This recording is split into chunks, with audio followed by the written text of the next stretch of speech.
श्री कृष्ण द्वारा अर्जुन को दिए हुए गीता के उपदेश के कुछ सुंदर तत्व। उत्तम अर्थात नियत कर्म, परिणाम में श्रेय की प्राप्ति हो उसको करने वाले, अर्थात सकाम अर्थात दुख से छूटने की इच्छा वाले, जिज्ञासु अर्थात प्रत्यक्ष रूप से जानने की इच्छा वाले, और ज्ञानी अर्थात जो प्रवेश की स्थिति में हैं। ये 4 प्रकार के भक्तजन मुझे भजते हैं। अर्थ वह वस्तु है जिससे हमारे शरीर अथवा संबंधों की पूर्ति हो। इसलिए अर्थ कामनाएं सब कुछ पहले तो भगवान द्वारा पूर्ण होती हैं। श्री कृष्ण कहते हैं कि मैं ही पूर्ण करता हूँ, किंतु इतना ही वास्तविक अर्थ नहीं है। आत्मिक संपत्ति ही स्थिर संपत्ति है, यही अर्थ है। सांसारिक अर्थ की पूर्ति करते करते भगवान वास्तविक अर्थ आत्मिक संपत्ति की ओर बढ़ा देते हैं, क्योंकि वे जानते हैं कि इतने ही से मेरा भक्त सुखी नहीं होगा। इसलिए वे आत्मिक संपत्ति भी उसे देने लगते हैं। जिज्ञासु समग्रता से जानने की इच्छा वाले जिज्ञासु मुझे भजते हैं। साधना की परिपक्व अवस्था में दिग्दर्शन की अवस्था वाले ज्ञानी भी मुझे भजते हैं। इस प्रकार 4 प्रकार के भक्त मुझे भजते हैं, जिनमें ज्ञानी श्रेष्ठ हैं, अर्थात ज्ञानी ही भक्त हैं। उनमें भी नित्य मुझ में एक ही भाव में स्थित अनन्य भक्ति वाला ज्ञानी विशिष्ट है, क्योंकि साक्षात्कार के सहित जानने वाली ज्ञानी को मैं अत्यंत प्रिय हूँ, और वह ज्ञानी भी मुझे अत्यंत प्रिय है। वह ज्ञानी मेरा ही स्वरूप है। यद्यपि ये 4 प्रकार के भक्त उदार ही हैं, वस्तुतः वही उदार है जो अपनी आत्मा की अधोगति में ना पहुँचाए, जो उसके उद्धार के लिए अग्रसर है। इस प्रकार यह सब उदार है, परंतु ज्ञानी तो साक्षात मेरा स्वरूप ही है, ऐसी मेरी मान्यता है।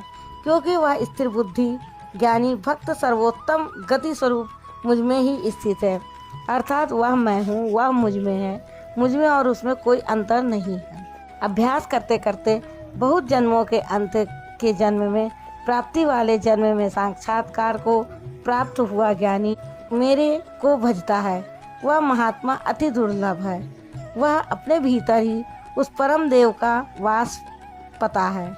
उसे ज्ञानी महात्मा को श्री कृष्ण तत्वदर्शी भी कहते हैं। इन्हीं महापुरुषों से बाहर समाज में कल्याण संभव है। इस प्रकार के प्रत्यक्ष तत्वदर्शी महापुरुष श्री कृष्ण के शब्दों में अति दुर्लभ है।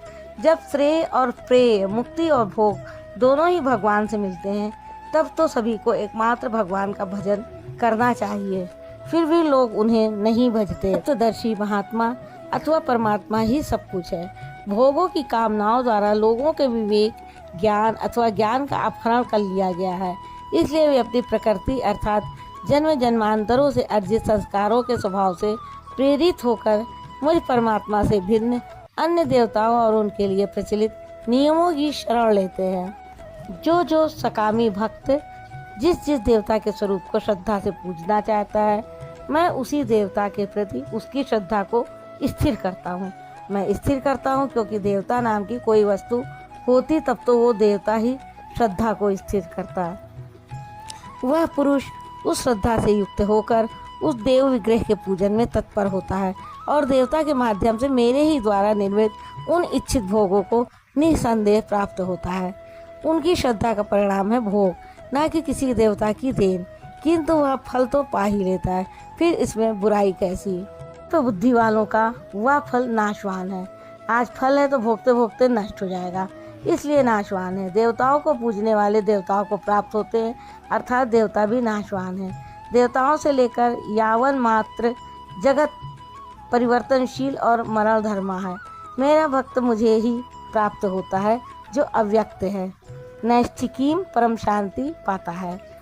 अध्याय 3 में योगेश्वर श्री कृष्ण ने कहा कि इस यज्ञ द्वारा तुम लोग देवताओं अर्थात दैवी संपत्ति की उन्नति करो। जो दैवी संपत्ति की उन्नति होगी वही तुम्हारी उन्नति है। क्रमशः उन्नति करते करते परम श्रेय को प्राप्त कर लो। यहाँ देवता उस दैवी संपत्ति का समूह है जिससे परम देव परमात्मा का देवत्व अर्जित किया जाता है। दैवी संपत्ति मोक्ष के लिए है। देवता हृदय के अंतराल में परम देव परमात्मा के देवत्व को अर्जित कराने वाले सद्गुणों का नाम है। थी तो यह अंदर की वस्तु, किंतु कालांतर में लोगों ने भीतर की वस्तु को बाहर देखना प्रारंभ कर दिया। मूर्तियां गढ़ लीं, कर्मकांड रच डाले और वास्तविकता से दूर खड़े हो गए। गीता में पहली बार अन्य भ्रांति का निराकरण उपयुक्त 4 श्लोकों में किया गया है। गीता में पहली बार अन्य देवताओं का नाम लेते हुए उन्होंने कहा कि देवता होते ही नहीं, लोगों की श्रद्धा जहाँ झुकती है वहाँ मैं ही खड़ा होकर उनकी श्रद्धा को पुष्ट करता हूँ और मैं ही वहाँ फल भी देता हूँ। वह फल भी नश्वर है, फल नष्ट हो जाते हैं, देवता नष्ट हो जाते हैं और देवताओं को पूजने वाले भी नष्ट हो जाते हैं। जिनका विवेक नष्ट हो गया हो वो मूढ़ बुद्धि ही अन्य देवताओं को पूजते हैं। राधे राधे।